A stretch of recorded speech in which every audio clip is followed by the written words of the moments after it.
Om Awignam Astu Namasidam. Om Swastiastu. Sobat Fox, dimanapun Anda berada, bertemu kembali dalam acara Surjan, Surukso Lamjan.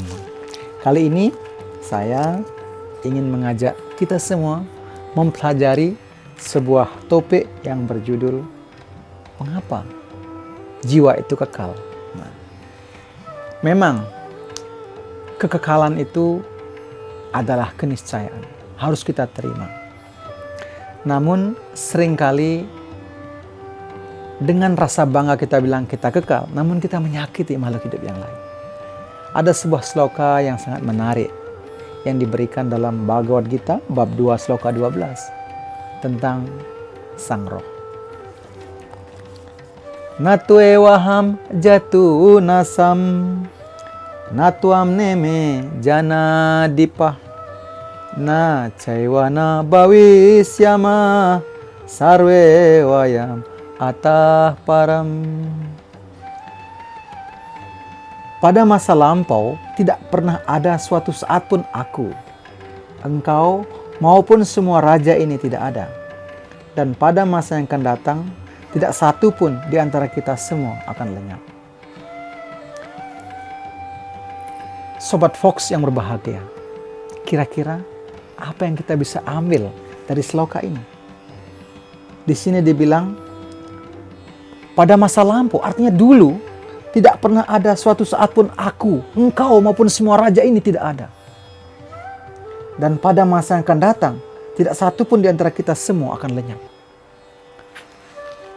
Dari sini kita bisa melihat bagaimana Arjuna yang sedang kebingungan bertanya kepada Krishna, kenapa saya harus berperang? Kenapa saya harus membunuh?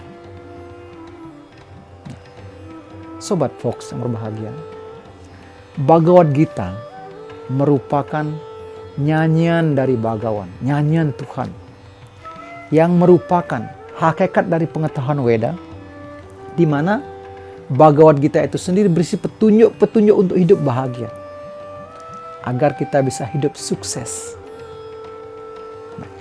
Dari sloka ini mengajarkan kepada kita bahwa keberadaan sang roh itu kekal. Dibilang di sini tidak ada suatu saat pun aku, engkau maupun semua raja ini tidak ada. Masa lampau. Krishna berbicara saat ini dan juga beliau bilang dan pada masa yang akan datang tidak satu pun di antara kita akan lenyap. Artinya kita ini kekal. Kekekalan kita ini memberikan manfaat, memberikan pemahaman bahwa tidak ada gunanya kita menyakiti makhluk hidup yang lain. Kenapa tidak ada gunanya? Ya, kalau pada masa lampau saja kita semua ini sudah ada dan pada masa yang akan datang tidak pernah kita lenyap. Artinya kan kekal. Terus apa artinya kita harus menyakiti makhluk hidup yang lain? Apa artinya kalau kita harus membunuh makhluk hidup yang lain? Sobat Fox yang berbahagia, disinilah kita diberikan pemahaman bahwa ajaran tentang Tuhan itu adalah ajaran kekekalan. Salah satu dari sifat Tuhan itu adalah kekal. Sacit Ananda Wigraha, penuh kekekalan, penuh kebahagiaan dan penuh pengetahuan. Bentuk beliau seperti itu. Sedangkan kita dibilang adalah Aham Brahmasmi, aku adalah Brahman. Yang artinya kita ini memiliki sifat yang sama seperti beliau. Jadi di dalam dalam Srimad Bhagavatam dinyatakan orang-orang bijaksana menyebut Tuhan, menyebut kebenaran mutlak itu dengan Brahman, Paramahatma, dan Bhagawan. Brahman disebut oleh orang-orang yang melaksanakan, yang percaya kepada Tuhan dalam wujud melaksanakan karma yoga. Gyana atau Paramahatma disebut oleh orang-orang yang percaya kepada Tuhan dalam melaksanakan Gyana yoga. Sedangkan seorang penyembah Tuhan yang murni, yang di atas segala-galanya, yang memahami beliau dalam wujud cahaya maupun dalam wujud ada di mana-mana, disebut sebagai Bhagawan atau kepribadian Tuhan yang Maha Esa.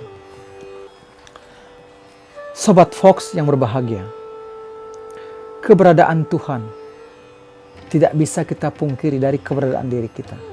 Diri kita adalah mikrokosmos, sedangkan alam semesta adalah makrokosmos.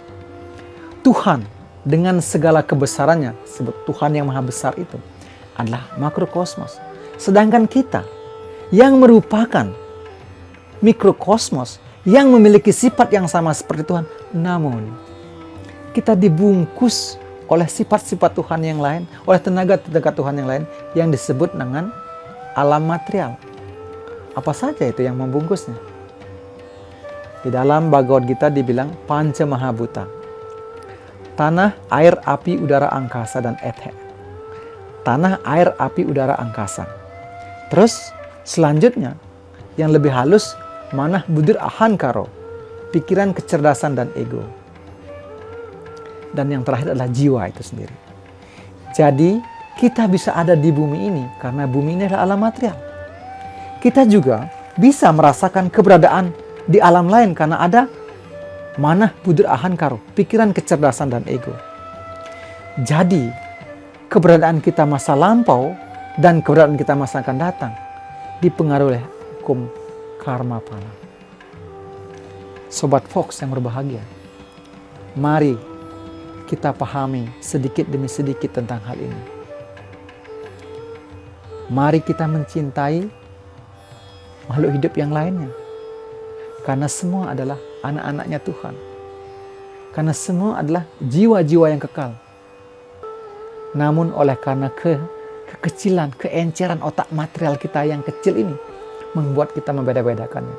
Yang mana juga dibungkus oleh namanya ego itu sendiri. Oh, dia bukan teman saya. Oh, dia bukan saudara saya. Sayalah yang paling baik. Itulah yang membuat kita menderita. Itulah juga membuat diri kita membedakan. Menyamakan diri kita dengan badan ini.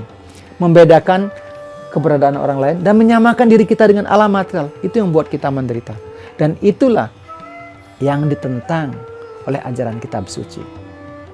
Kita ini kekal. Kalau kita sudah kekal, apa yang harus kita lakukan?